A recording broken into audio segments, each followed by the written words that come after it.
Welcome to Tales to Terrify, part of the District of Wonders network.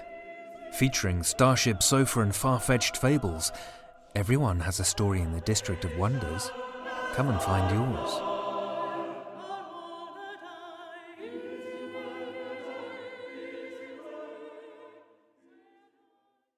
Good evening, children of the night. Scott Silk asked me to pass on a message to those of you who submitted stories in January. Last week, he sent out the last of the decisions to authors of whether the story was going to work for our podcast medium or if we'd have to take a pass on them. He's feeling pretty confident that we've responded to everyone who submitted, but because we had a bit of a bumpy start to our, and I'll use the word again here, deluge of submissions, he would just like to double check to make sure that if you submitted a story in January and still haven't heard back, please let us know at talestoterrify@gmail.com and we'll get it sorted out. Just before we get on to our stories, I think that the third horror movie that I saw at the Lost Weekend Film Festival was the adaptation of M.R. Carey's The Girl with All the Gifts. I read it, and I'm going to bet that a big part of our listening audience has as well. It was one of the more popular zombie books in years. I feel that it translated quite well to the big screen, and the edits to the plot, they made sense.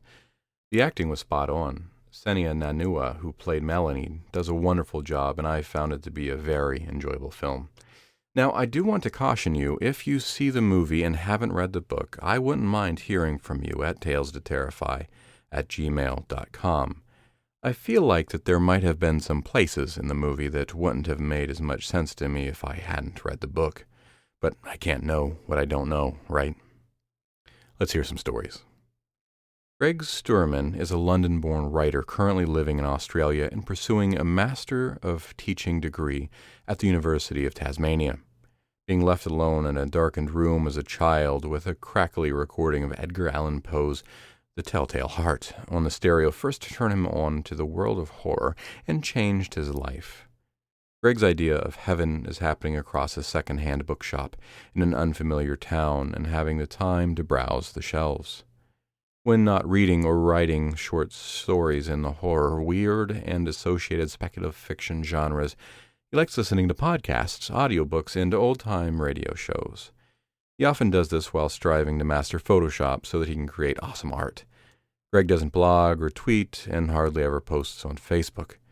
Someday he'll establish a social media presence. Meanwhile, he can be contacted in the old-school fashion via his email at redtailrooster@yahoo.co.uk. Link will be in the show notes.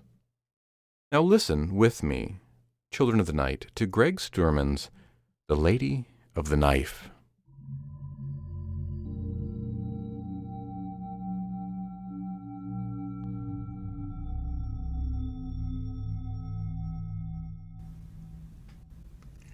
A letter addressed to Jorge Luis Borges. August 24th, 1971. Buenos Aires, Argentina. Dear Sir, as a long-time admirer, I consider it an honor to now be in a position to write to you. I regard you as among the foremost poets of the Americas and the most important cultural figure to emerge from our beloved nation this century.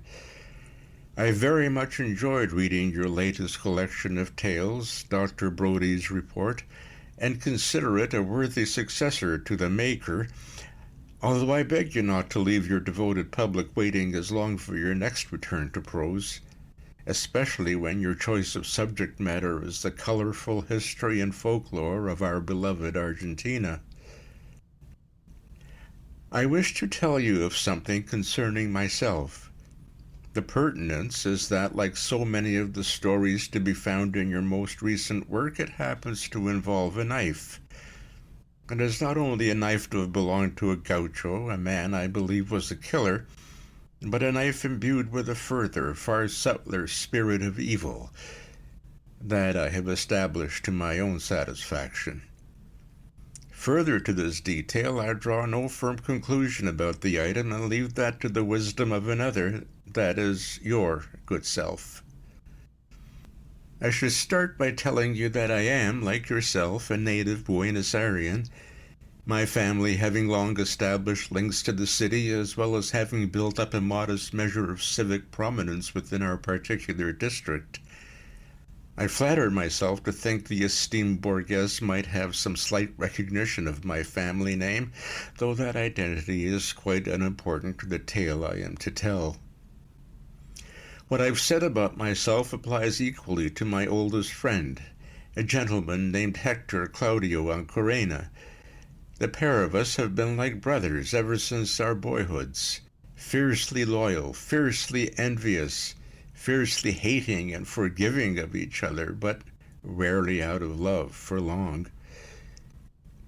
My father and Hector's father were also childhood friends, and if anything, they did even better in maintaining their camaraderie into maturity. Therefore, it is in no way surprising such a kinship should have developed between us. Their only legitimate sons, Hector's family home, the Estancia Hermanos, at one time functioned as my second home, and such was my closeness to Hector, I labored for many years under the misapprehension that place's name derived from our almost fraternal bond. Such is the egocentrism of the child. Even after I developed into a young man, such self-regard remained, I'm sorry to have to admit it, a major part of my character. Hector, never far from my side, surely matched me in this fault. Should you have leveled the accusation to us there and then, we could hardly have denied it. We'd have happily pled guilty to the charge of demonstrating an irresponsible solipsistic indulgence, in fact. 40 years ago, back when we were in our early 20s, Hector and I were a pair of reckless libertines, convinced we had Buenos Aires and therefore the entirety of the world spread out at our feet. We were trouble-free, amiable, and relaxed young men about town, and why should we have worried, given our family's wealth and status? This was the early 30s, of course, and I'm sure I've no need to remind you what those times were like for men of our class. At noon of the day my story begins, we'd gone to a small theater that used to exist down a little avenue off the Plaza del Mayo to see a matinee performance of a play to have earned a certain renown, that of the disfavorable sort, about town. In retrospect, the critics were right, for it was, looking back on it, a pretty cheap and dreary form of entertainment. A piece of Grand Guignol, clearly influenced by the less wholesome works of Prosper Mérimée, Guy de Maupassant, and Maurice Lebel. A venue and a style already deeply unfashionable. However, as Hector and I imagined ourselves decadents in the Gallic fashion, we thought it amusing to witness something so grisly and overblown in the middle of a bright summer's day, and thereafter, as had always been our intention, we repaired to one of our favorite bars to drink and discuss what we'd witnessed. There we spotted a friend of our father's already at the bar, presumably on his way back from entertaining his latest mistress, and this fellow was kind enough to stand us a few rounds of spirits while he waited for the scent of another woman's perfume to dissipate from his clothing before heading back home to brave out the consequences. While it had been generous, we'd already blown through our monthly allowance some days earlier, as I remember. Still heady with the excitement of the drama and wanting more in the way to drink, Hector and I made our way back to his estancia on our benefactor's leave-taking. There we would be provided for by Isabel, the family's mestizo cook, who was just as pandering of us as our own dear mothers. Should Isabel be absent, we knew we could always find more in the way of alcohol. Hector's father would forgive us for raiding his liquor cabinet as long as we didn't overdo it. Besides, my friend was seized by an idea, one apparently specific to that location. "Do come back home with me," Hector implored, clutching at my arm. "There's something I want to show you."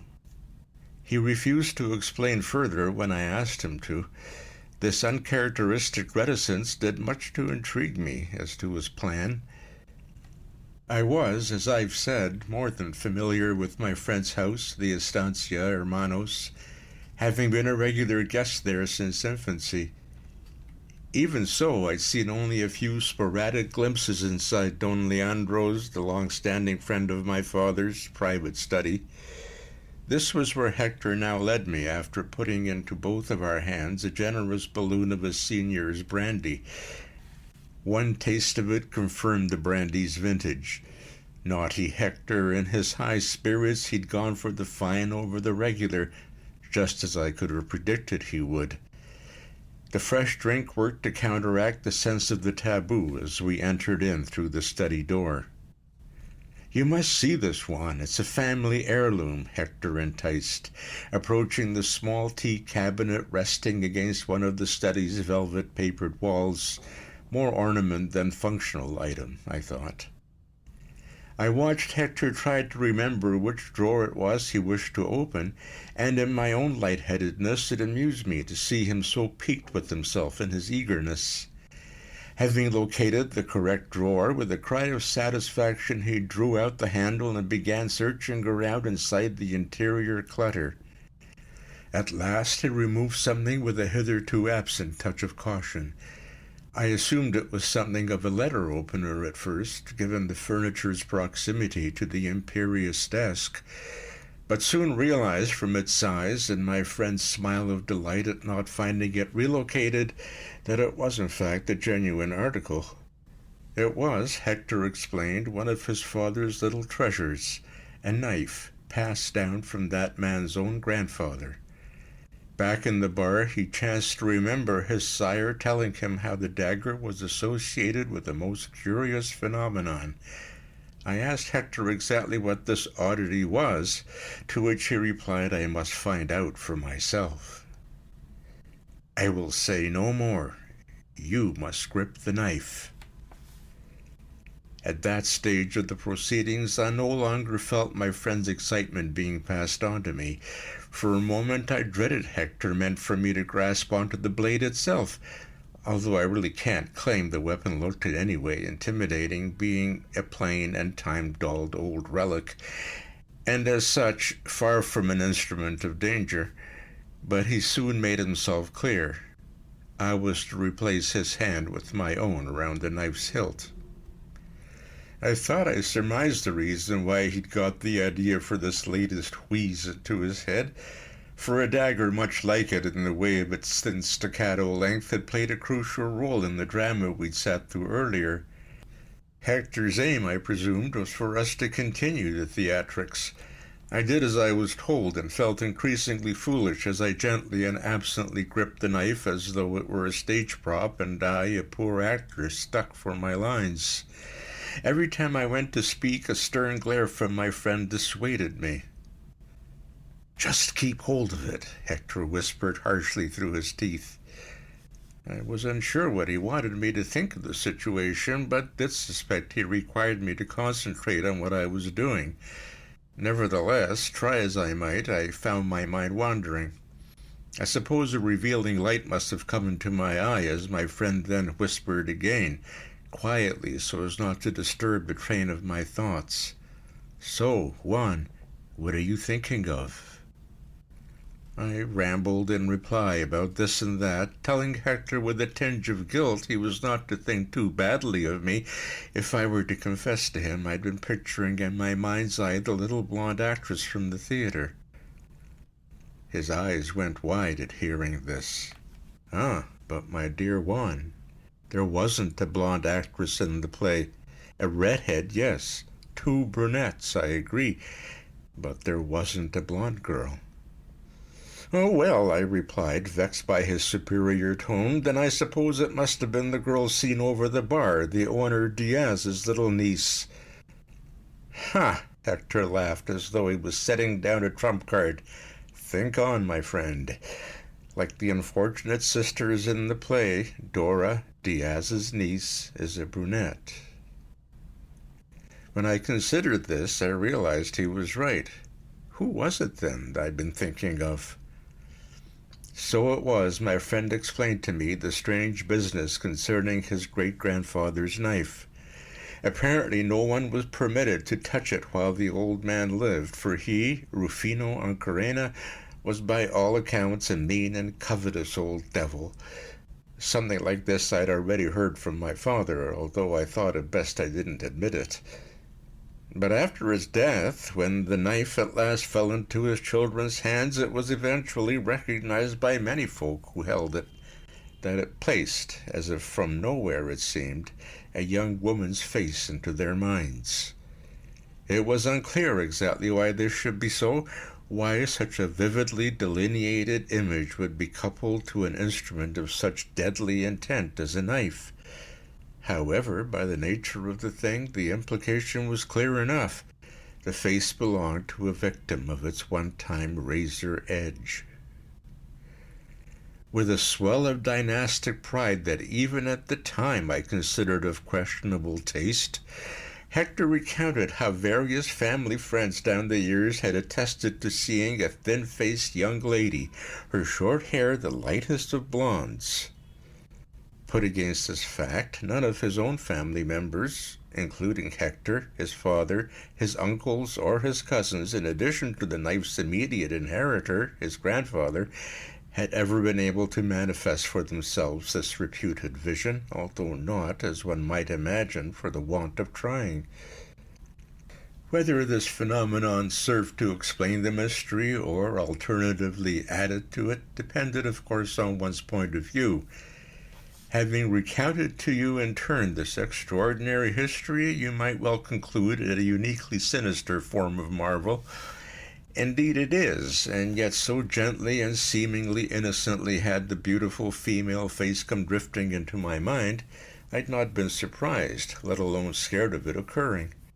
For one thing, that pleasing visage had been, I was sure, utterly bereft of hostility. For another, my thoughts in those days were filled with pretty girls. There seemed to me thousands of them packed into the busy streets of Buenos Aires, and I often thought back upon the faces, and I admit the bodies, of those delectable creatures to have passed me on the streets. Such is the state of being a young, red-blooded bachelor in so populous a city as ours. But now I'd heard what I'd heard, and I found myself reflectively troubled. Hector, excited by what he told me, bid me to pick up the knife again, but this time I resisted his direction. He said nothing of it, but it was clear from the way the item was returned so reluctantly to its drawer that he considered my refusal cowardly. I was just about content to leave him with this negative impression of me, and we soon after left the room. We became occupied by other affairs, and by the time I left the Estancia Hermanos that evening, it seemed the haunted dagger and the disagreeableness of Hector's subsequent sulk had been put forever behind us. It was some 4 months on from that first exposure I handled the knife a second time. Hector had been pressing me to do so every so often during the intervening period, but thus far I'd managed to laugh off, half spontaneously, half with the disarming conceit, the suggestion. But now it happened we were drunk again, feeling fraternal and full of the boldness of our youth, and once again we found we had his family estancia to ourselves. On this occasion Hector seemed sheepish about approaching his father's study.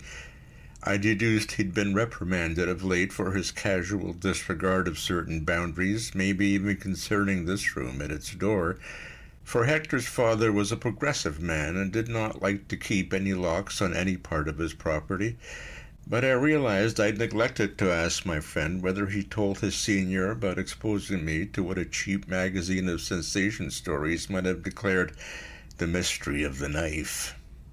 When I asked Hector if he'd admitted our experiment to his father, Don Leandro, he told me he hadn't. I wasn't sure I believed him even then. This time I took the dagger up when it was handed to me with a good deal more in the way of trepidation. As everyone knows, it's quite impossible to stop oneself from thinking of a particular thing when one has told oneself not to. This is to say that when a vision of a woman's face began forming once more inside my head, I told myself I was merely bringing those features back into presence. I could easily have accepted this as true had it not been for the fact that the image in my mind's eye was clearly more defined, than any memory so rapidly gained and lost had any right to be. She was as I remembered her, yet now, if I may be permitted to say it, even more so. If, as was reputed, the image of the face I had access to was indeed barred from him and his entire line, Hector nevertheless read well what it was I was seeing. He could tell by my expression I was picturing what I'd been exposed to previously, and what's more, he closed his hand around that one of mine to hold the knife before I could shake it off from me. I instantly resented him for so aggressive an intervention. That edge of my friend I'd never quite become reconciled to, having risen again to the fore, but the longer he held my hand firmly onto the hilt, the more I came to terms with what I was witnessing.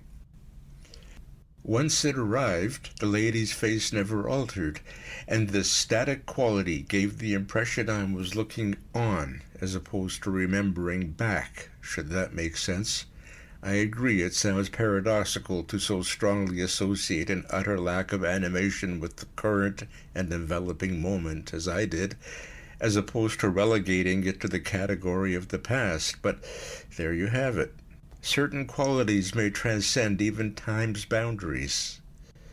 As previously, the woman's expression was perfectly pleasant and serene, very far from showing signs of being in imminent danger of being stabbed or slashed with the instrument, which in some fathomless manner was connecting her to myself. No, there was no ambiguity about it.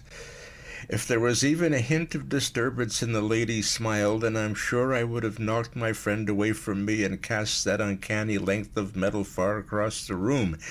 But the truth is, there was absolutely nothing to suggest the woman I saw might consider herself imperiled. Yes, she was staring directly at me, but her gaze seemed to pass straight through as if it were I who was the ghost. Over the minutes I acclimatized myself completely to the vision, and before long could no longer be sure whether the face had stolen into my head unbidden, or else I had assembled it out of nowhere on a whim. I could not conceive of the latter being the case, however, as I've never considered myself blessed with any degree of creativity. Every figure, every object had ever drawn to achieve a modicum of verisimilitude, always having to be made from scrupulous life studies. As I stood there focusing on what must surely have appeared to have been thin air, I endeavored to communicate something of the above to my friend. In reply, Hector latched onto my mention of art and came to insist I sketch out the woman's face for his benefit. I've always possessed a fair amount of artistic, or rather reproductive, talent, as Hector was well aware.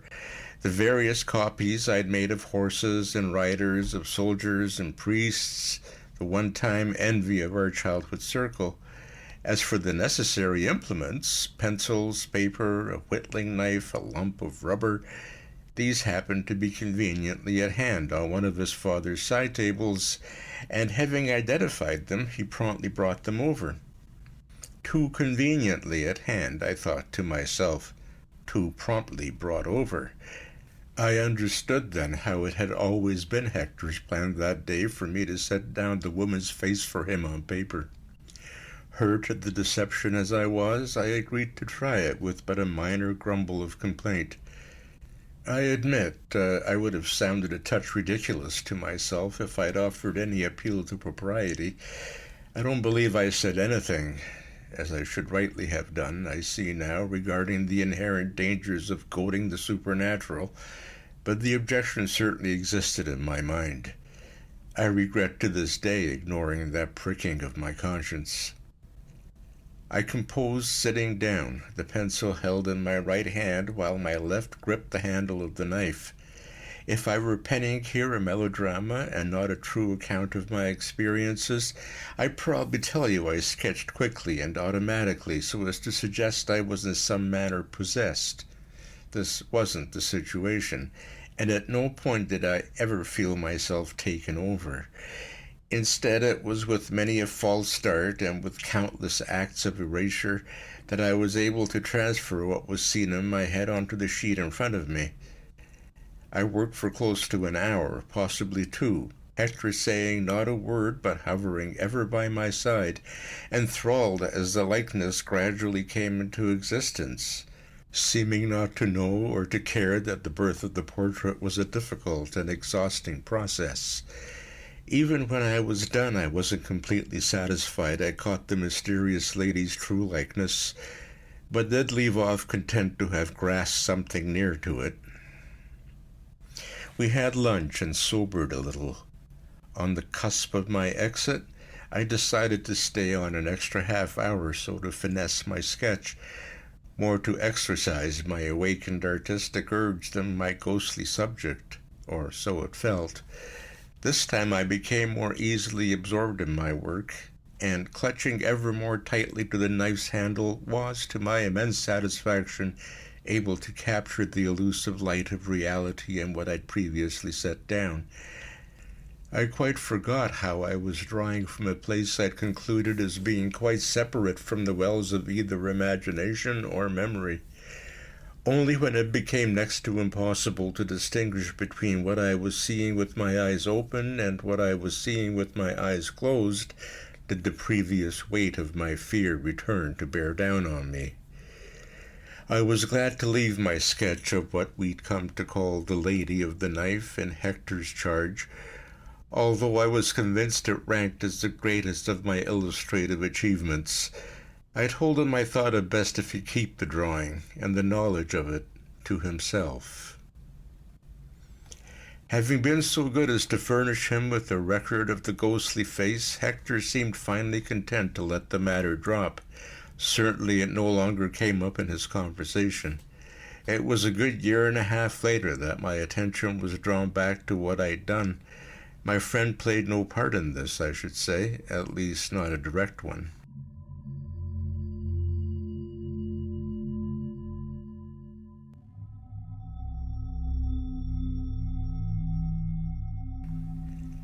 I'd met for dinner with my father that evening, and we'd fallen into an unexpectedly pleasant conversation. He was living away from the family home with his mistress at the time, and I'd not been seeing much of him. Yet, strange to say, our divorce from each other's regular company had allowed us to repair certain emotional rifts which had developed between us. It was an excellent restaurant and newly opened, rather quiet and unfussy for an establishment situated so close to the Plaza San Martin. Father always had a good nose for a place that was on the up, yet happened to remain thus far undiscovered. We'd just commenced our desserts when he casually remarked how he'd visited Hector's father the preceding week in order to discuss the racecourse they jointly owned. It was doing rather well from what I could gather. While there, he'd been shown something I'd done when I was at the Estancia Hermanos. Putting a large spoonful of pudding into my mouth enabled me to feign nonchalance at this unexpected disclosure. I wondered if my father was angry with me. In his inimitable manner of proceeding both cryptically and at the same time matter-of-factly, my father informed me he'd been shown my drawing of the so-called Lady of the Knife. It appears Hector, against my own preference and advice, had made Don Leandro, his own sire, cognizant of it. Without adding any noticeable warmth to the praise, my father congratulated me on my competence with a pencil. The image I produced looked to him a faithful representation of what he himself had seen during several youthful occasions of his own experimentation, the last of which, he surmised, must have been conducted a year or so prior to my birth. When he'd been pressured into confiding as much to Don Leandro, who, setting the template for our generation's efforts, no doubt, had browbeaten my youthful father into the aforementioned experimentations, the other was not only gratified to have collected this additional evidence, but had responded with the suggestion his guest touched Don Rufino's blade anew, the better to confirm it. Wiping away at his cream-flecked mustache, my father informed me he'd demurred at this invitation. Indeed, he described how he'd been adamantine in the strength of his refusal. My father then explained, or rather dryly stated, how he'd left the Estancia Hermanos prematurely that night, vowing both to his friend and to himself never to pick up the accursed item again. Further to this, he recommended that my sketch, if his host possessed any wisdom, be destroyed. This last detail he added bluntly. We said no more about the matter, or rather, Father felt there was nothing left to say about it. What else is there, he told me with a dismissive shirk of his shoulders, to be discussed? If the situation was that the knife originally belonging to Rufino Ancorena revealed to people outside its inheritor's line the indistinct image of a young woman's face, then if any part of the phenomenon made any sense, it was that this face belonged to a specific individual, be she a real soul to exist or to have existed, or else to have been evoked into being, and everyone to come after us would either be compelled to see the exact same spirit, or else they would not. If she did not want to be seen, did anyone have the right to bear witness to her? And if it so happened she did want to be seen, then why did I think this should be? The question, such as it was, he seemed perfectly content to leave hanging. At the time, I thought it a strange and accusatory remark to issue at the end of so amiable a dinner, but I recognized the deliberate, low-key manner of my father's utterances well enough to understand that I was to consider myself reprimanded. Following that oblique conversation with my father, many, many years went past. He and Don Leandro passed away, God rest their souls. The process hastened, no doubt, by years of good living, matched with a steely ambition for business and material gain on both their parts. And Hector and myself dutifully moved, as was always our designated fate, into the roles vacated by those exemplars. We became what once we would have hated, serious and responsible men of influence and gravitas. We married well, as befitting our status and respectability. In turn, he went on to become the doting father to 3 sons, myself becoming father to an equal number of daughters. Obviously, I am skimming over a vast deal unconnected to my tale, abridging for you both our biographies, near to identical as these have proven to be, but it is sufficient to say that it has been close to 40 years since I last gave thought, serious thought, to my friend's family heirloom, the haunted knife of Rufino Ancorena.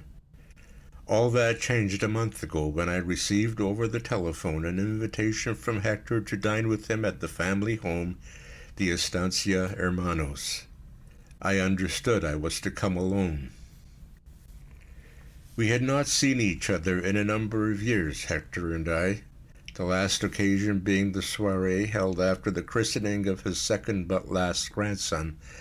The fact is, our wives did not draw as close as we'd hoped, although they offered no resistance to tolerating the other socially as long as we were accommodating enough as spouses to limit their interactions to the brief and sporadic.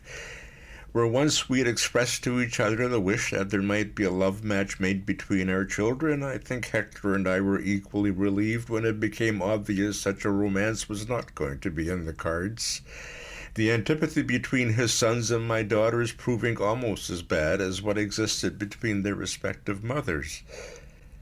But it is quite disingenuous of me to present here an image of 2 old friends drifting apart due to the loyalty invested in their respective families.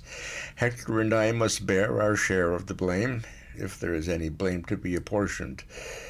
While we never ceased to consider ourselves friends, we became less and less willing over the years to associate with the other, as some might naively suppose our history properly deserved.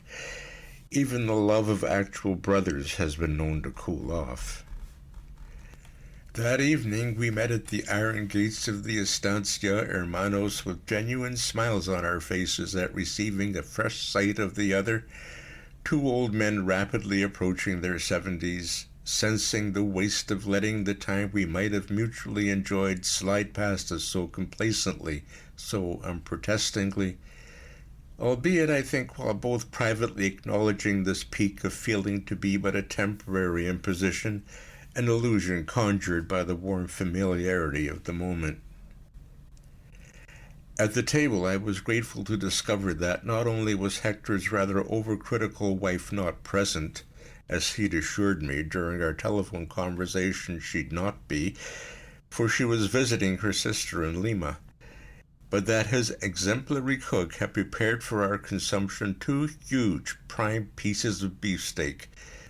The meat was complemented by a bottle of Malbec so rich and full-bodied, I joked I was half inclined to put my knife and fork to it also. During our meal, we caught up on what might fairly be considered an embarrassing amount of each other's family news. But if there was a shade of regret lingering in the air to surround us at the time squandered, there were no recriminations, no new resolves. Afterwards, to my surprise, Hector rose from his seat with a familiar gleam in his eye and bid me to follow him into his study without offering additional comment. Maybe I should have asked him to explain what it was that he wanted of me there, but I knew it was much too late to raise a challenge to his dominance of our partnership. As both of us could have predicted, I fell into sympathy behind him, my slowed, rheumatic gait the wordless echo of his own. The study was, of course, the same room used for the same purpose by the late Don Leandro. Little within it had altered, I noted. I'm not sure that recognition pleased me. Inside, Hector did not proceed, as had been my worry, over to the small teak cabinet that still rested against the wall. The cabinet, I assumed, continued to harbor his ancestor's dreadful and evocative dagger. Instead, he went to pick up a thin, grayish slate from a doily on a side table. This he returned to show me. Up close, I recognized he was holding a primitive photograph of sorts. Hector explained how he'd discovered the plate a fortnight ago in a corner of the estancia's attic, a long-standing all-purpose depository of the family's excreta, as I knew. Somehow the photograph had been overlooked in previous searches mounted for salvageable material. It was, Hector declared with a touch of his customary pomp, a wee domestic miracle the poor neglected thing hadn't cracked, never mind been shattered while it lay up there under the eaves. The photograph dated, he said, back to the previous century, to the era of his great-grandfather, the infamous and much speculated upon Don Rufino. When Hector uttered that name, I knew of a sudden what it was he'd a mind to expose me to. I'd seen a couple of pictures of Hector's grandparents and even a few of his great-grandparents before, if long ago. My friend closely resembled his father, especially now that he'd reached and exceeded the age at which I'd first encountered his sire, and from what I had been able to judge of it, both he and Don Leandro were in turn incredibly like his grandfather and his great-grandfather in appearance. Such a strong and bullish set of features, clearly not much diluted by the interference of the matrilineal lines. It goes without saying that in its earliest stages, commercial photography was an extremely costly production. Hector's family is, as you might have gathered, a proud one. This quality bequeathed down the generations along with the facial features, and it is easy to imagine the original scion, Rufino Ancorena, self-made man that he evidently was, taking much satisfaction in the number of photographic records he was able to afford to collect of himself and those dear to him. What Hector transferred carefully over to my hands was a keepsake of this kind. Perhaps with its identification it now constituted the very earliest in the family's store. For its age, the photograph possessed an exceeding clarity, the optimum quality of light on the day assuredly playing a significant part in the chemical magic, alongside the relaxed patience of the standing subjects. I suspected a long period of exposure would have been necessary to successfully capture so clean an image back then. The setting was presumably some favorite spot of the great house's original garden, now long since diminished in its range, although I didn't recognize enough to confirm this, and Hector himself admitted to being unsure. If taken on the grounds of the Estancia Hermanos, nothing of the house was visible. Whatever the location, the party stood arranged before a large crested gallows heaving with blossom, a bedding of gerbera and carnation close against their heels, though without the benefit of color it was impossible for me as a layman to completely sure of the floral backdrop. Everyone assembled for the photograph, 6 men and 4 women, I counted. There were no children present, had applied their best smiles for the camera, which I suppose must have been quite an anachronistic manner of behavior to adapt, given the era. Rufino Ancarena, the old gaucho turned incredibly fortunate speculator turned industrialist, predictably reared up front and center, the same arrogant look of amused scorn playing to the sides of his mouth as I'd seen sported by him in other portraits. At least here, given the bucolic setting, that air he radiated of satisfied cattle wrangler newly stripped of his poncho and fresh off the pampas appeared somewhat appropriate. As you may guess, I'd no idea who the majority of the people in the photograph were, and doubted even Hector would be able to tell me half of them. One of the women I did recognize, however, a thin, strikingly pretty young woman with shoulder-length blonde hair, situated to one side of the grinning patriarch, her slim arm linked through that of my friend's great-grandmother. A jolt ran through me when my eyes fell upon that particular face. I knew her, yes. Undoubtedly I'd seen her before, only not in any of the family photographs Hector or his parents had previously shown to me. It was not that this figure had, to be perfectly clear about it, the exact same face as my sketching, for it was here turned a degree off to the side, just missing out on receiving the full force of the exposure, but the likeness was enough to confirm her as the so-called lady of the knife.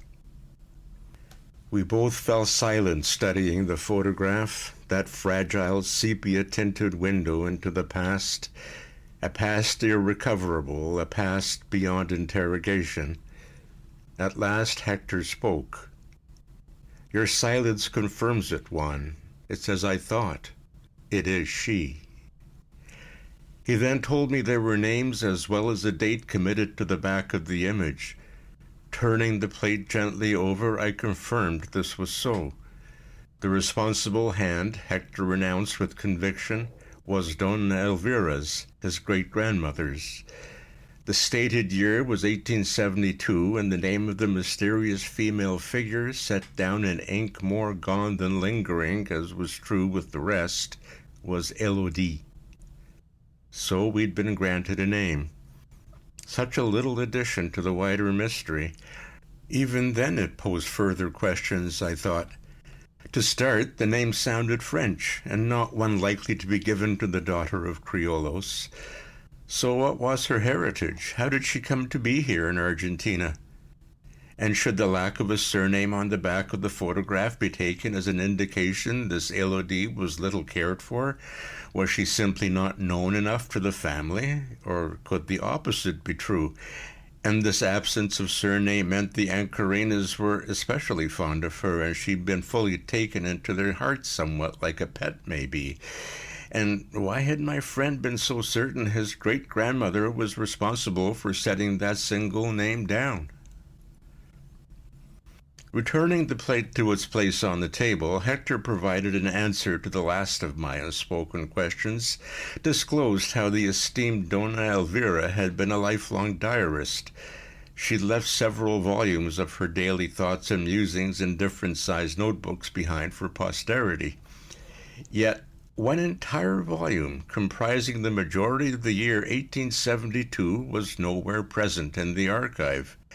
My friend informed me that he'd read through these journals in his youth. He did not proffer a reason as to why he, who had always averred books to be tedious, would elect to do so, but I could draw my own conclusion as to the interest.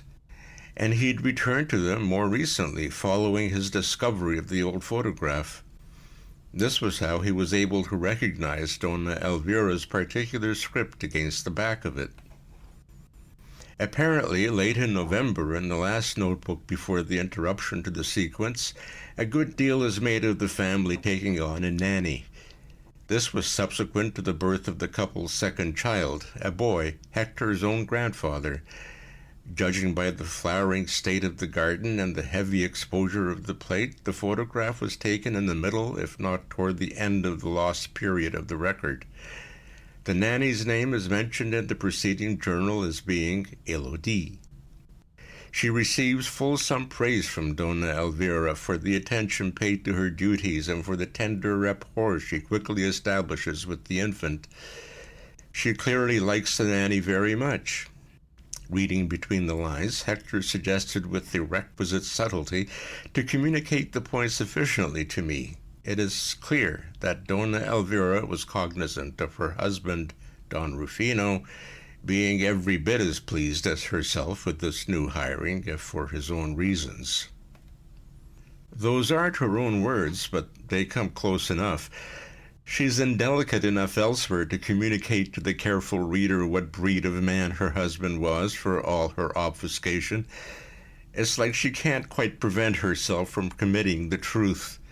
And then comes the gap, Hector stated with a long exhalation which, whether consciously or not, I thought served to mimic the record caesura of time.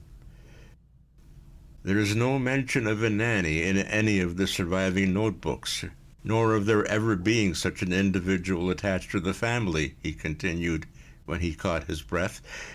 When you read through the rest of the journals, though, and the absence comes over as, let us say, willful. The mystery of Elodie's fate was destined to continue, it seemed. The dark implication, however, that connection to exist between man, woman, and object to have been there from the start, had certainly been strengthened for us both. I do not believe the photograph was relegated to the attic due to an accidental mishap. Hector started up with a steady deliberation, although his tone sounded to me very much like that of a man still weighing up a subject. I'm inclined to think my great-grandmother was the one to put it up there, or more likely had someone else put it there, on her say-so. That she could not bring herself to scrub every last trace of poor Elodie out from the house, whatever the circumstances connected to her disappearance might happen to be, however much she might have wanted to. It's as I said, Dona Elvira could never quite bring herself to tell an outright lie. What say you? I could only shrug. When this response clearly failed to satisfy Hector, I told him I didn't know, that I thought that we'd never know, although from what he told me it sounded as if his relation, were she in fact, as he'd chosen to think, responsible for arranging for the photograph's safekeeping, had lied a great deal, and then some, about a great many number of things. You know what I mean, Juan, he chided testily. I did, but it didn't alter my opinion that we'd never resolve this lesser disappearance Hector now seemed caught up with, that of the plate. Whether this visual record of Elodie, together with the ghastly rest, had been preserved for a century, either purposefully or through an act of blind oversight, whether it had been set in its nook as tender tribute to a lost friend who couldn't be saved, or exiled there in either guilt and self-recrimination, or else aversion and disgust. Even providing for the best of scenarios, it struck me that a lot more was to be done. We removed ourselves to the lounge. Hector poured us both a drink, and we sat there in silent contemplation, nursing the contents of our glasses as well as our thoughts.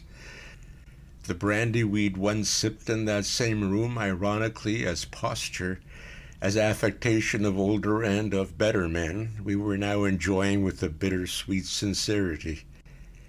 My feelings, I know, were unusually troubled. Hector, too, was pensive, though I'd no curiosity to spare in gauging what was revolving in the confines of his own mind.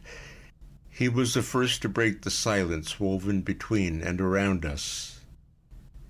It is late, and you must shortly go, old friend. I'm sorry I had to share this new revelation with you, and yet I had to confirm my suspicions. Elodie, my father's nursemaid, she is the lady of the knife, isn't she? It struck me then that thus far I'd not actually said anything beyond my passing look in the way of confirmation.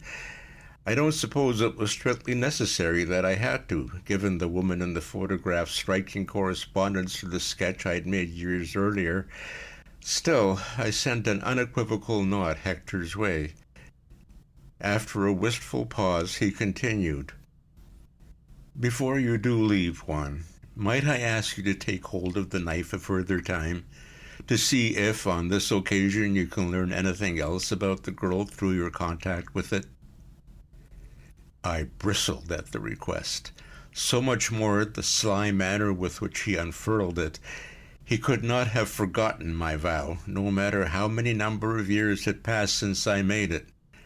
No, I told him, no, I could not. When he began to suggest I at least take a fresh look at the sketch I'd made of the lady of the knife, I rose and sought my way quickly out of the Estancia Hermanos and into the night, saying no more, suppressing a curse, if truth be told. He just confirmed, you see, the worst of my suspicions, that the calculating fellow had sequestered in advance a damnable portrait somewhere to hand, the one he'd extracted so unwilling from me so many years earlier, and was intent on setting my eyes upon it anew, and I simply could not let that happen. I haven't returned to the Estancia Hermanos, and as of this time of writing, I haven't seen Hector since. We're both old men, of course, and with age comes the increasing proximity to death. I dare say we'll meet up before the end arrives on mutual ground acceptable to both, and then shall be glad to spend a portion of what's left of our time together. But I know as absolute certainty I will never again touch that hideous device. I said nothing of this to Hector, for the state of my true feelings had been most alarming. He might think the situation is clear enough, but if so, he is wrong. The fact is that as I gazed down at the flat image of the beautiful woman named Elodie, captured forever in time in a way that I, even in this age of video camera and microphone, shall never be, captured smiling and at ease in the garden beside the man I do not doubt went on to rape and to murder her, an unshakable impulse crept over me. It was that type of impulse one revolts from instinctively, for one knows to one's core must not in any measure be entertained. It was the urge to seek retribution on the poor woman's behalf. I would say that what I felt was an inexplicable urge, but that would mean for me to practice self-deceit. I know full well from whence, or rather from whom, it originated. I've no doubt at all that had I been foolish enough to permit that knife to be put once more into my hand, I'd have experienced absolutely no hesitation in slitting Hector's throat through with it on the spot. What's more, had I allowed myself to look again on the portrait I'd made, I would have in all probability have been compelled to ransack the study, for I knew it was there, in order to find Don Rufino's dagger and put it to use. Even that, I acknowledge, had become, with but one look at the photograph, contaminated by association. This morning I asked my grandson, Umberto, if his playmate Ricardo, Hector's grandson, had shown him the knife. As closest to him in age, I deduced Ricardo to be the likeliest of instigators. He flushed with guilt and answered that Ricardo had done so. I asked him what had happened when he was asked to clutch at the handle, and he explained to me everything. It was all as I'd experienced that first time when I was little older than Umberto is now, the same, of course, as my own father had in his own day experienced. The picture forming in the mind of the face of a strange and beguiling young woman. Given the fortuitous mismatch between Hector's sons and my daughters, both groups alternatively shy and then suspicious of their counterparts, I never had to worry about any experimentations, as Hector and I had termed them, being conducted behind closed doors by curious members of that particular generation. Now, however, what with our grandchildren proving so much the closer, I told Umberto sternly he was never to touch that ancient knife belonging to the Ancarenas again, on pain of being disowned from his family. Predictably enough, the boy ran off in tears, and I'm certain a retaliatory reprimand is shortly to arrive, courtesy of his mother, my eldest daughter, one I'm positive I fully deserve for my uncharacteristic outburst of temper and cruelty. Yet the truth is, I dread to think what Umberto might go on to do to poor innocent Ricardo Ancarena if he goes back to that house and his behavior is left unchecked. Do to Ricardo, to Rodrigo, to Augustina, to Dorothea, to Anna Carlina, to little Enriqueta, what he'll do to any member of the Ancarena family when it comes down to it. You see, to the best I can make of it, a pattern has been established. A pattern has been established, and something from the past, something from beyond the wall of death itself, is seeking to exploit this twining of our two families in order to achieve its end. I lack the faintest notion as to whether I should regard this thing I've identified as Elodie in spirit, as Elodie transformed, or as a power or influence to function on Elodie's behalf, or to be otherwise acting in her name. But whatever it is, and however it may happen to regard itself, I do know this, that the thought of it terrifies me in its tireless ambition, in its quenchless drive toward balancing the scales of a base and primal justice. And worst of all is the knowing that it lurks there, ready in the weapon, forever waiting, forever within reach, ever but a hand's breadth away. I dare say the rationalist would deem me perfectly insane, would declare I've more cause to fear a loaded shotgun left out unlocked and unattended than the threat presented by an old gaucho's blade. Certainly a revolver is an even more logical subject of concern, and an atomic bomb and the prospect of its dropping even more so. To this, all I can say is that I know what I felt in my heart when I saw the proof of the entity there in the photographic plate. Proof to my picture, proof to the image transferred to my head so many decades earlier. I think the murderous urge almost overtaking me when last I visited the Estancia Hermanos was put into me even then, that it has been slowly growing within like an unseen seed of lethal portent ever since I first touched Don Rufino's terrible knife. It's just that I was unable to recognize his presence until the day I found myself standing there with whatever exists inside me on the very brink of eruption, and although I feel what I feel, I do not understand it, and like all men, I fear what I do not understand. Yet I've learned enough of this world to see its color and to call it out as evil. Still, I can at least console myself with the knowledge that I have at long last developed the wisdom of my father.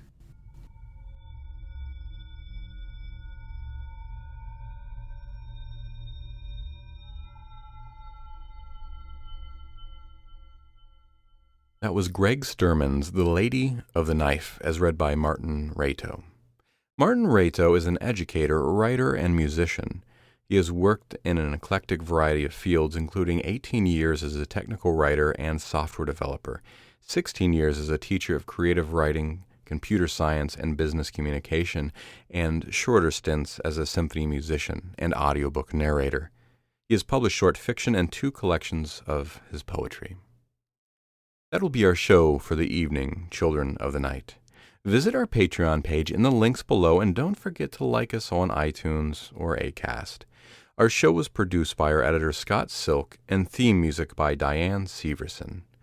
Join us again next week for another episode of Tales to Terrify. This presentation has been brought to you by the District of Wonders Network. dedicated to podcasting the finest genre fiction. You can learn more about the District of Wonders and their many literary productions at their website, www.districtofwonders.com. Thank you for listening.